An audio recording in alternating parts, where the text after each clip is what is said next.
Om Namo Bhagavate Vasudevaya. Om Namo Bhagavate Vasudevaya. Om Namo Bhagavate Vasudevaya. Reading from the Bhagavad Gita, chapter 16, the divine and demonic natures. So the dog is an unpredictable animal. Though widely acclaimed as man's best friend, the dog also has a reputation for brutal, unprovoked attacks. Such contradictory behavior is a sign of our times. In the previous ages, the distinction between divine and demonic people was very clear. They lived at a distance from each other and rarely mixed. It is explained in Satyuga they lived on separate planets. In Treta Yuga they lived on the same planet, Ram and Ravan. In Dwapar Yuga they were living within the same house, Pandavas and the Kauravas. And in Kali Yuga, the Yuga we are living in currently, they live within the same person. So the dividing line in modern times has disappeared to the extent that the divine and demonic coexist within the same individual. So in chapter number 16, Krishna describes the qualities of saintly people, the divine.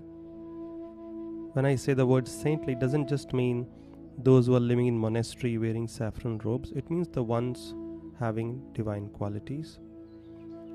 So Krishna describes the qualities of the divine and the weaknesses of the demonic, systematically exposing attitudes and behaviors that destroy one's spirituality. So in text number 1 to 6, Krishna explains the divine and demonic. He says in brief, on the tree of the material world, divine qualities are said to elevate us, whereas demonic qualities result in degradation, which we all know. And sometimes even after knowing, we don't pay attention. So these are the result of nature and nurture. While we undoubtedly carry impressions from previous lives, our willpower, determination and activities in this life can significantly alter that nature, that bad side of ours. We can't just keep blaming this is my nature. We are blessed with the free will, and we might have certain demonic qualities, as we'll hear in this chapter, but all that can be altered, rectified. So why is Krishna explaining this in detail? So that we know where we are. Sometimes we have some bad qualities when we don't even know they are bad, and we need to get rid of them. So Krishna begins this chapter by describing 26 divine qualities and then the 6 major demonic qualities. So let's begin with the chapter. It is also quite interesting. Text 1 through 3.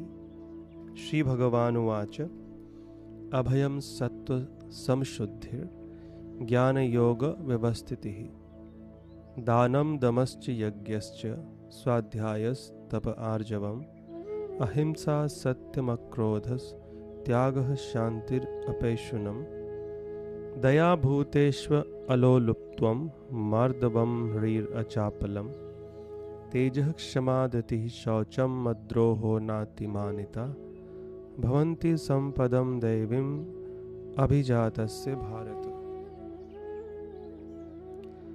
So the Supreme Personality of Godhead said, listen to these carefully. These are the divine qualities, the 26 divine qualities, and we can know whether we possess all of them or some of them. That can fill our life with some hope. Fearlessness, purification of one's existence. And that has to be the goal, that we are here to purify our existence, not to contaminate our existence further by engaging in wrong activities. Number 3, cultivation of spiritual knowledge, charity, self-control, performance of sacrifice, Vedic rituals, study of the Vedas, austerity. So performance of sacrifice means yagyas, which are prescribed duties of human beings. But in Kali Yuga, there is only one sacrifice yagya recommended, that is Sankirtan Yagya. So if you are chanting and singing the Lord's names regularly, Hare Krishna, Krishna Krishna, Hare Hare, Hare Ram, Ram Ram, Hare Hare, then this is being taken care of. Study of the Vedas, austerity. Simplicity means no duplicity. Non-violence, that means no violence even through words. Truthfulness, freedom from anger. Renunciation, that means satisfied with whatever result comes. Tranquility, always peaceful. Aversion to fault finding, no criticism. Compassion for all living entities, that means no violence towards innocent living entities to satisfy our taste buds also. Sometimes we think we are being compassionate to human beings, we give them food, clothing, shelter, but you might be just violating other principles, especially when it comes to non-vegetarian food. We are not being compassionate. Compassion towards living entities means compassion towards all, not just humans. Freedom from covetousness, gentleness, modesty, steady determination, vigor, forgiveness, fortitude, cleanliness, and freedom from envy and from the passion for honor. There's no desire for respect from others. One respects everybody else, but he's not expecting the same. So these transcendental qualities, Krishna says, O son of Bharata, belong to godly men endowed with divine nature. So by this we can know whether a person is divine or demonic, because sometimes we think demon means, oh, he should have big teeth coming out of his mouth, 2 horns, and big belly and scary face. No, a demon or a divine person is known by the qualities, not by his appearance or the family he is born in. Now the demonic ones, text 4. Dambho darpo abhimanascha krodha parushyameva agyanam chabhijatasya partha sampadam asurim. Pride, arrogance, conceit, anger, harshness, and ignorance, agyana. These qualities belong to those of demonic nature, O son of Pritha. Ignorance means ignorance of one's real self also. People who think I'm this body and everything in relation to this body is mine are also ignorant. So they also come under the same category. That means no spiritual goal, no higher goal. They are ignorance of their real identity. They are spiritual beings, parts and parcels of God. So that is ignorance. So harshness, anger, conceit, arrogance, and pride. These are demonic qualities. And what do these two do if we have these, either divine or demonic? Text 5. Devi sampad vimokshaya nibandhaya surimata ma shuchah sampadam devim abhijato vasi pandava. The transcendental qualities are conducive to liberation, whereas the demonic qualities make for bondage. So Krishna is letting Arjuna know, do not worry, O son of Pandu, for you are born with the divine qualities. Because Arjuna was on the battlefield and Krishna was encouraging him to fight. So Arjuna might think, oh, I am being a demon. So Krishna says, no, you are not a demon. You are born with the divine qualities. Krishna never wants his devotee to be in anxiety. He doesn't like it also. So you want to please Krishna, one of the ways is to always stay happy. Because he's always there. Why should we ever be in distress? So transcendent qualities we should try to cultivate. And we should try and inculcate that in our children also, in our near and dear ones also. Pray for these qualities to manifest in our own selves, in our near and dear ones. And that's easily possible if we increase our devotion to Krishna. Again and again it has been said that anybody who has genuine devotion for Krishna will have all the qualities of the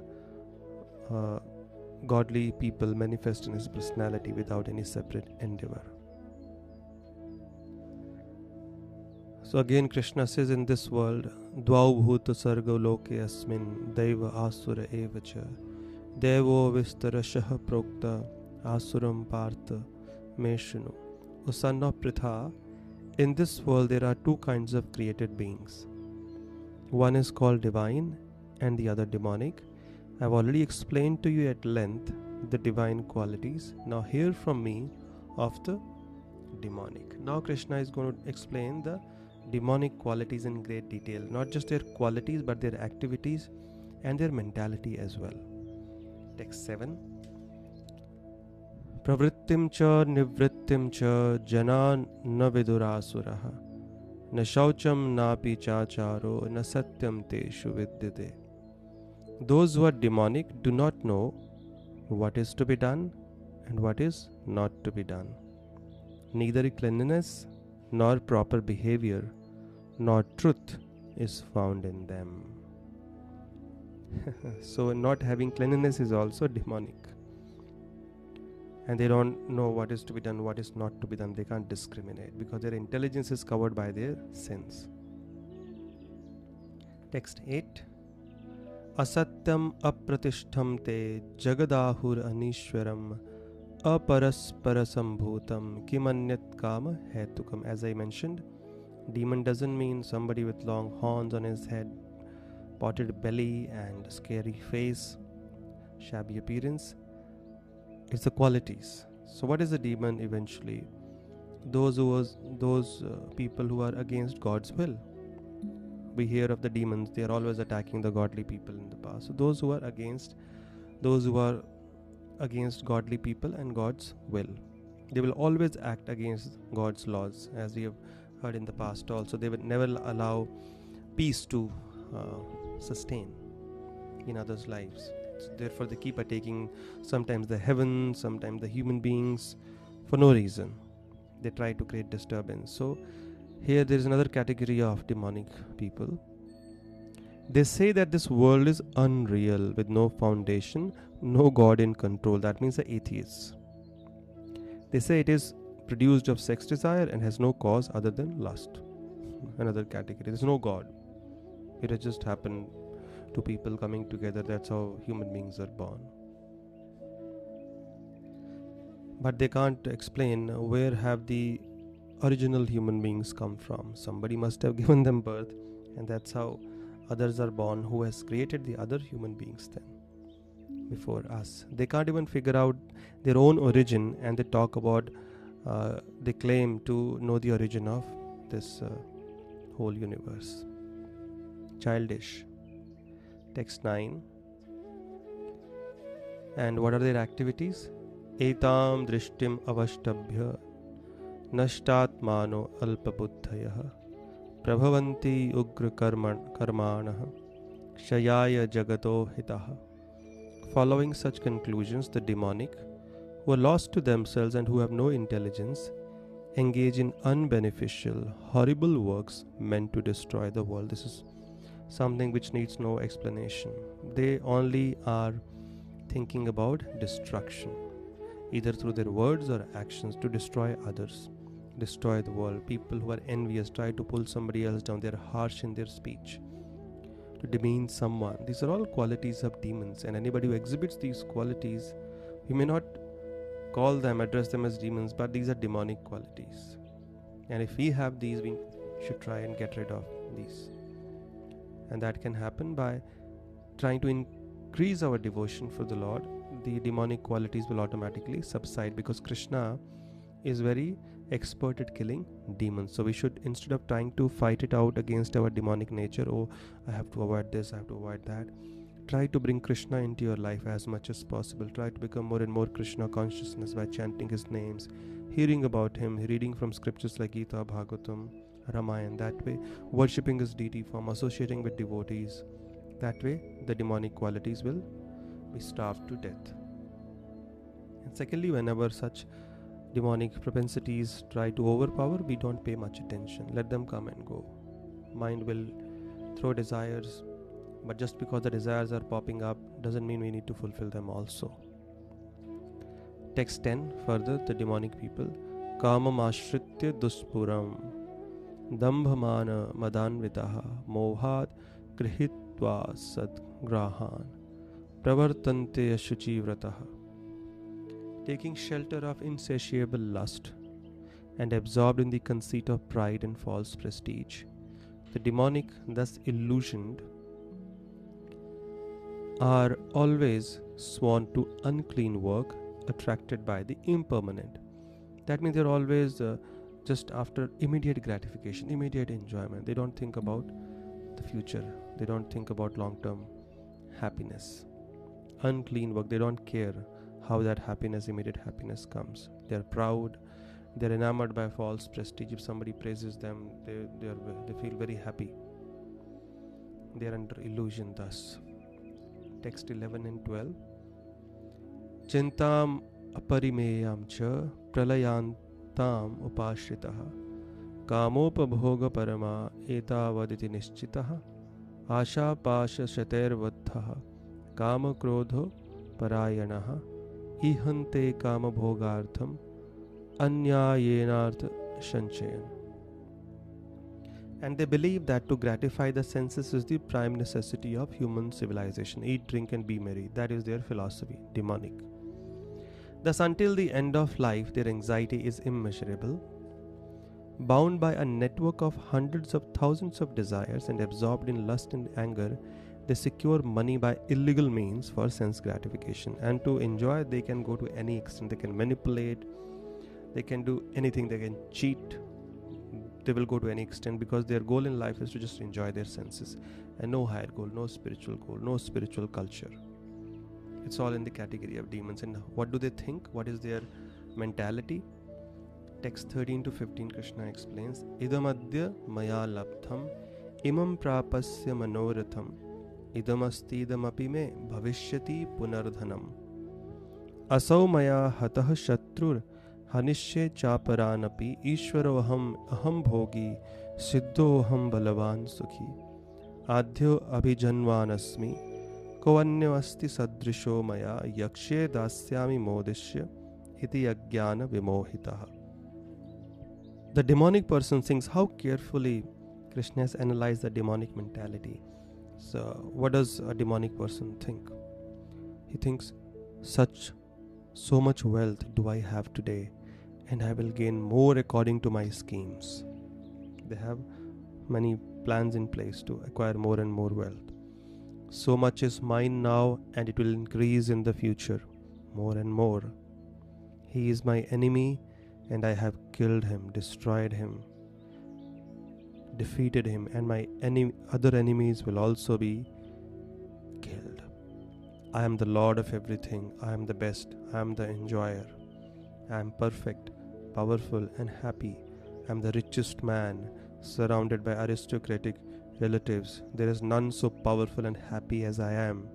I shall perform sacrifices. That means they also like to perform religious activities. I shall give some charity, and thus I shall rejoice. So wonderfully Krishna is analyzing the demonic mentality. So all that glitters is not gold, as we know. So such thinking, people, and we see that happening, people are just floating in the waves of their false pride. I am the best, I am the richest, and they also like to show off, and they will perform even religious activities also very, very pompously, and basically many times it's a show business. And they also give charity, and they will have all their PR team and everything around just to show how much they are doing. And they're constantly also making plans to demean others, to defeat others, and stay on number one position as the best in business. So Krishna says, in this way, such persons are deluded by ignorance. This is ghor agyan, utter ignorance, to think like that. And Krishna puts this mentality under the category of demonic people, the demonic mentality. Text number 16. Aneka chitta vibhranta mohajala samavritaha prasaktaha kama bhogeshu patanti narakeshu. Thus, perplexed by various anxieties and bound by a network of illusions, they become too strongly attached to sense enjoyment. And what happens? They fall down into hell because of their having no spiritual culture and living a life of sense gratification. They fall down into hell because pride naturally leads to hell. Pride is the cause of fall down. So just because somebody is at the top of the world today doesn't mean he's also the greatest personality, and the future could be in darkness. And such people have constant anxiety. They can't even sleep properly. They don't get sleep. They have to take sleeping pills. They hardly get to sleep, hardly get to eat. Whatever enjoyment they do, it's like minimal, but anxiety is much more. So thus they are bound by a network of illusions, and they fall down into hell. Krishna, the Supreme Authority, is saying further, Atma Sambhavitaha Stabdha Dhanamana Madanvitaha Yajante Nam Yagyaste Dambhe Navidhi Purvakam. Self-complacent and always impudent, deluded by wealth and false prestige, they sometimes proudly perform sacrifices, that means yagyas, religious activities in name only, without following any rules or regulations. Again, Krishna is making that point. Big religious activities they will do, but for the sake of name only. There's no any bhav or intention. It is just to, again, another way of showcasing their wealth. Or I'm not saying there are not genuine individuals who do it with bhav, but more often than not this is the case in Kali Yuga. Text 18, Ahankaram balam darpam kamam krodham cha samshritaha mamatma paradeheshu pradvishanto bhayasuyakaha. Bewildered by false egos, strength, pride, lust and anger, the demons become envious of the Supreme Lord, who is situated in their own bodies and in the bodies of others, and blaspheme against the real religion. So people, because of false ego, they even criticize the path of bhakti, the path of religion. They criticize God, they find faults with Him. And all this is because of false pride. When a person is falsely proud, he doesn't give a damn about anyone, not even God. So we have to be careful not to be swayed away by the demonic qualities. If we find, that's why Krishna has gone into great detail explaining the demonic qualities, because Gita is meant for Kali Yuga, and most of us have at least some of these to some degree. So Krishna wants us to know these are demonic qualities, get rid of them, otherwise they'll lead to hell. Tanaham dvishatah kruran samsareshu naradhaman Shipami ajasram ashubhan asureshva eva yonishu. And what happens to such people? Those who are envious and mischievous, envious of God, envious of devotees, envious of the path of true bhakti, devotional service. Those who are envious and mischievous, who are the lowest among men, I perpetually cast into the ocean of material existence, into various demonic species of life. Krishna says, perpetually put them into various demonic species. They suffer life after life. Those who are violent towards others, those who are violent towards God, defy His existence and do not surrender and have no spiritual culture, they are cast into various demonic species. And what happens then? Asurim yonim apanna mudha janmani mam aprapa yeva kaunteya tato yanti adhamam gatim. Attaining a repeated birth amongst the species of demonic life, O son of Kunti, such persons can never approach me. Gradually they sink down to the most abominable type of existence. They suffer eternally because of having all these above mentioned qualities and mentality. So this kind of mentality has to be given up. One has to become humble and pray to the Lord to, every day we beg from the Lord, pray to the Lord that please bless me with all the godly qualities. Krishna will definitely give it to us. We have to beg, just like a beggar. If he comes to you once, you may not pay attention, but if he comes back to you again and again and again and again, you will anyways go, okay, take care and be happy. So we have to every day pray for what we lack, and Krishna will bless us with that. Krishna says there are 3 gateways to hell, so be careful. Now he summarizes whatever he has spoken till now. Trividham narakasyedam dwaram nashanam atmanah kamah krodhas tatha lobhas tasmadetat trayam tejet. There are 3 gates leading to this hell: lust, anger and greed. Every sane man should give these up, for they lead to the degradation of the soul. Lust, that means selfishness, anger and greed. Anybody who has any of these qualities will go to hell. 100% will suffer because one day we have to leave this world and go somewhere. But such people, the souls will go to hell for punishment, and they'll again after that take birth among very lower species of life. एतेर विमुक्तः कौन्तेय तमो द्वारे स्त्रिभिर्नरः आचरति आत्मनः श्रेयस ततो याति पराम गतिम. The man who has escaped these three gates of hell, O son of Kunti, performs acts conducive to self-realization and thus gradually attains the supreme destination. Somebody who can avoid these three can achieve the supreme destination. In last two verses, whatever Krishna has spoken now, it has to be taken seriously. Otherwise, what happens? Text 23. Yah shastra vidhim utsrijya vartate kamakaratah na sa siddhim avapnoti na sukham na param gatim.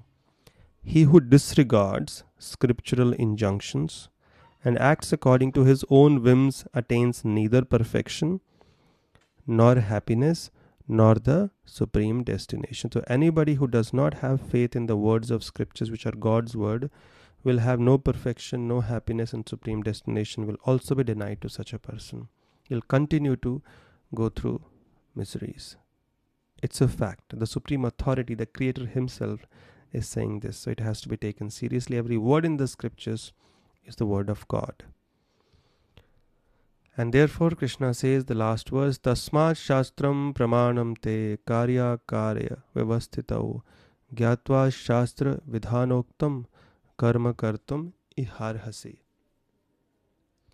One should therefore understand what is duty and what is not duty by the regulations of scriptures.